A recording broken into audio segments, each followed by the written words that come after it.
Alors, on va commencer enfin le chapitre 10 et on va entamer ce chapitre avec une nouvelle notion, la notion de vecteur normal. Donc, on va parler beaucoup dans cette partie d'équation cartésienne de droite, de vecteur directeur. Donc aussi, si vous n'avez pas regardé la vidéo introductive, c'est le moment de le faire. Sinon, pour les autres, on continue. Alors, une droite est définie par un point et un vecteur directeur. Un vecteur qui a la même direction que la droite. Un vecteur qu'on appelle normal, c'est un vecteur qui est orthogonal à tous les vecteurs directeurs de la droite.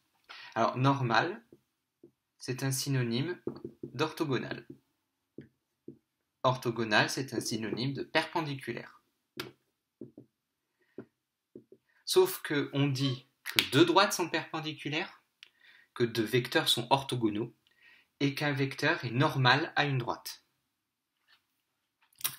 Mais bon, ça englobe tous ces mots englobent la même notion. Donc un vecteur normal, c'est un vecteur qui est tout simplement orthogonal à tous les vecteurs directeurs. C'est-à-dire en gros que la direction qu'il donne est une direction perpendiculaire à celle de la droite. Donc ça, c'est fondamental de retenir. Un vecteur normal est orthogonal à tous les vecteurs directeurs d'une droite. Donc si on prend un petit exemple, on va prendre un carré.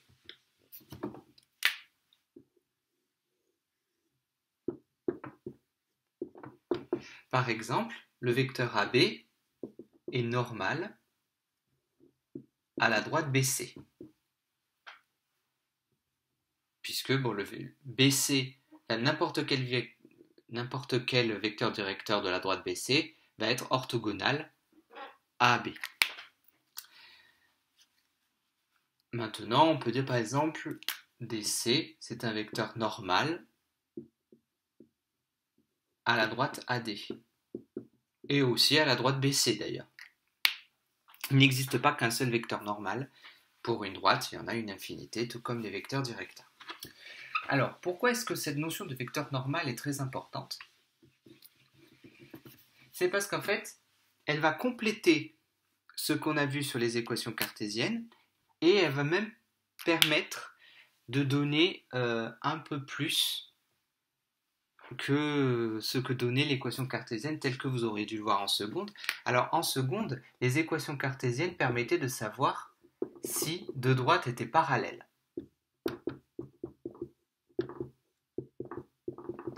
Vous avez vu, avec les équations réduites, donc c'est-à-dire les équations de la forme y égale mx plus p, que deux droites étaient parallèles c'est seulement si elles avaient le même coefficient directeur, ce qui est une caractérisation extrêmement utile. Avec les équations cartésiennes, ça ne se voit pas au premier coup d'œil. Ici, comment est-ce que je peux savoir si les deux droites sont parallèles? Je vais calculer. Donc, je vais prendre juste la partie avec les x et les y. Et je vais les placer entre deux grandes barres. Ceci, ça s'appelle un déterminant. Comment est-ce que je calcule ce déterminant? Normalement, ces deux flèches-là, vous devez bien les connaître. Je fais A fois B' moins B fois A'.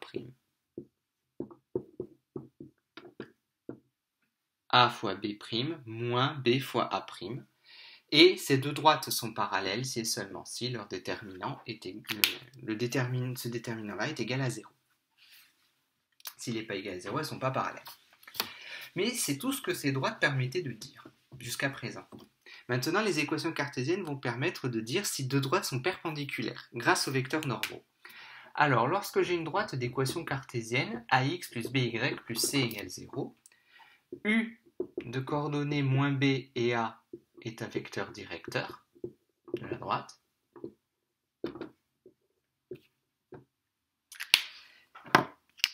Mais n de coordonnées a et b, donc c'est-à-dire je prends simplement les coordonnées telles qu'elles apparaissent dans l'équation, c'est un vecteur normal.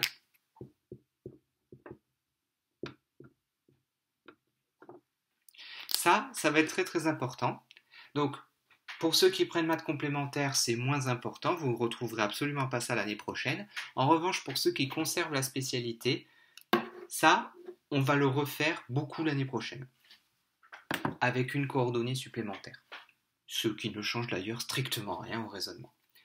Donc, c'est pour ça, pour ceux qui conservent la spécialité, travaillez quand même bien ce chapitre, ce sera toujours ça de prix pour l'année prochaine. Donc, je reviens là-dessus. Ça, c'est un vecteur directeur, et si je prends les coefficients devant x et y tels qu'ils apparaissent, c'est un vecteur normal. Alors, comme je vais le vérifier, c'est très facile à vérifier. Donc, si c'est un vecteur normal, donc ça signifie que ces deux vecteurs sont orthogonaux. Comment est-ce que je fais pour vérifier que deux vecteurs sont orthogonaux? Eh bien, je calcule leur produit scalaire. Ça aussi, donc dans ce chapitre, il va falloir penser produit scalaire. Le produit scalaire, c'est un outil extrêmement puissant pour savoir si deux vecteurs sont orthogonaux ou pas. Si je calcule, donc ça fait A fois moins B plus B fois A. Donc ça fait moins AB plus BA, ça fait bien 0, ils sont bien orthogonaux. Alors là, j'ai fait dans un sens, c'est-à-dire que j'ai dit si la droite a pour équation cartésienne AX plus BY plus C égale 0, alors le vecteur de coordonnées A et B est un vecteur normal. Mais la réciproque est aussi vraie. Si n de coordonnées A et B est un vecteur normal, alors je sais que ma droite va commencer par AX plus BY. Et puis, un certain nombre qui reste à déterminer. Je vais vous apprendre comment déterminer ces nombres-là. Mais avant, une dernière chose dont je veux vous parler, c'est que du coup, avec ces vecteurs normaux, on peut tout à fait savoir si deux droites sont perpendiculaires. Deux droites sont perpendiculaires, c'est seulement si leurs vecteurs normaux sont orthogonaux. Donc, lorsqu'on vous demandera dans les exercices est-ce que les droites sont perpendiculaires, vous devez prendre un vecteur normal de l'un, un vecteur normal de l'autre, et calculer le produit scalaire. Deux droites sont perpendiculaires, c'est seulement si leurs vecteurs normaux sont orthogonaux, mais c'est seulement si leurs vecteurs directeurs sont orthogonaux aussi, bien sûr. Ça marche aussi avec les vecteurs directeurs, sauf qu'on va voir... Alors en fait, ça vous prépare au chapitre sur la géométrie l'année prochaine. Les vecteurs normaux sont beaucoup plus maniables que les vecteurs directeurs. Voilà. Alors, pour conclure cette vidéo, donc c'est tout ce qu'il y a à savoir sur les vecteurs normaux. C'est un vecteur qui est orthogonal à tous les vecteurs directeurs d'une droite, et pour le choper sur une équation cartésienne, je prends juste les coefficients devant x et y. Maintenant, je vais faire un exemple d'une question ultra classique dans ce chapitre. Je vous donne une droite qui est définie par le point par lequel elle passe, 5 de coordonnées 5 et moins 1, et non pas un vecteur directeur, mais un vecteur normal. En fait, on peut montrer que c'est complètement équivalent de définir une droite par un point et un vecteur directeur, ou bien par un point et un vecteur normal. On peut faire les deux. Donc n de coordonnées 2, moins 3 est un vecteur normal, et on vous demande l'équation cartésienne, une équation cartésienne, de la droite. Alors pour ce faire, donc mon équation cartésienne, c'est ax plus by plus c égale 0. La première chose à faire, c'est, donc il faut connaître A, B et C, mais A, B, je peux les connaître tout de suite, puisque A et B, on sait que ce sont les deux premiers coefficients qui correspondent chacun aux coordonnées d'un vecteur normal. Donc, puisque un vecteur normal a pour coordonnées 2 et moins 3, ma droite a une équation qui commence par 2x moins 3y. Ça doit être votre premier réflexe. Je remplace. Maintenant, comment je fais pour trouver C? Il faut se rappeler qu'une droite, comme je l'ai dit dans la vidéo introductive, c'est un moyen pratique pour savoir quand est-ce qu'un point est sur la droite ou pas. C'est une équation que vérifie les coordonnées de tous les points qui sont sur la droite. Autrement dit, si je suis sur la droite, j'ai 2 fois mon abscisse moins 3 fois mon ordonnée plus C est égal à 0. Et si ce n'est pas égal à 0, c'est que je ne suis pas sur la droite. Et donc, il faut se rappeler de ça parce que A est sur la droite. On le sait, notre droite passe par A. Donc ça veut dire que les coordonnées de A vérifient cette équation. Donc je vais remplacer x, je vais le remplacer donc par l'abscisse de A. X c'est toujours une abscisse, y c'est toujours une ordonnée. Si on les nomme autrement, c'est que vraiment on est méchant.